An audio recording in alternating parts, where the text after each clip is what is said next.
জনাব হাফিজ খান সোহেল, আপনি তো একই সাথে বিএনপি প্রতিনিধিত্ব করছেন, বিএনপি চেয়ারম্যানের পররাষ্ট্র বিষয়ক উপদেষ্টা কমিটির বিশেষ সহকারী হিসেবেও আপনি দায়িত্ব পালন করছেন।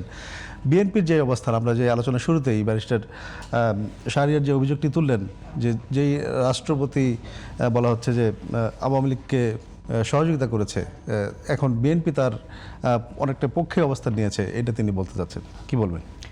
অ্যাকচুয়ালি এখানে পক্ষ অপক্ষের কোনো সুযোগ নেই।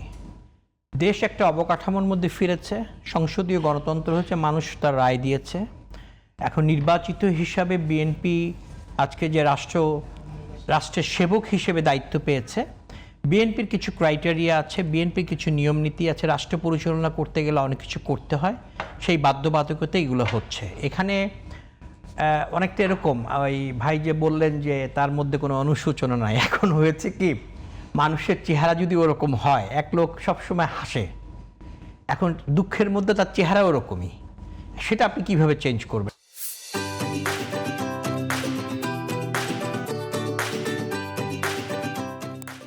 কিন্তু আপনাকে তো কনস্টিটিউশন অনুযায়ী আমাদের দেশের নিয়ম শৃঙ্খলা প্রোটোকলে ফিরতে হবে, সেই স্টেপগুলোই নেওয়া হচ্ছে। এবং আমার বিশ্বাস in the time being it will be change and BNP will select their own president, but in the meantime just we are doing the process of continued government, মানে গভর্নমেন্টের এক্সটেনশন প্রসেসটাই চলছে, এখানে বাড়তি কিছু নাই, কারণ যেটা হওয়া উচিত সেটাই হচ্ছে। আমি তো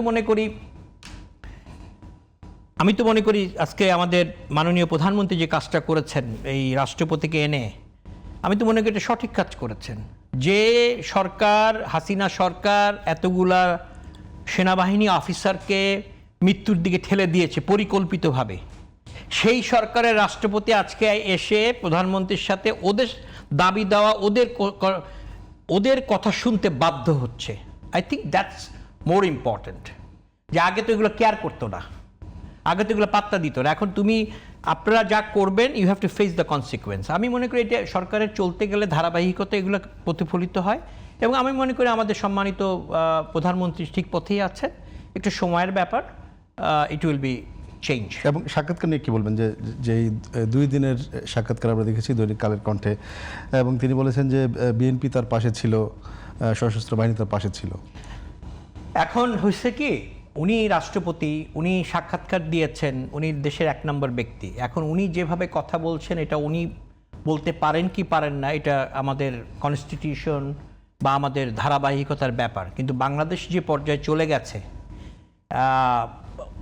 উনি অনেক কথাই বলতে পারেন, but it doesn't mean that is our talk. এবং উনি যেগুলো বলছেন এটা ওনার সুবিধার জন্য হয়তো বলছেন, কিন্তু বিএনপি বা বর্তমান নির্বাচিত সরকার কোনো কিছুই এমন কাজ করেননি যে ওনাকে সুবিধা দেওয়ার জন্য। বিএনপি বা বর্তমান নির্বাচিত সরকার অতটুকুই করেছে যতটুকু রাষ্ট্রের সংবিধান, রাষ্ট্রের অবকাঠামোকে এগিয়ে নেওয়া যায়, ঠিক ততটুকুই করেছে, এর বেশি কিছু না।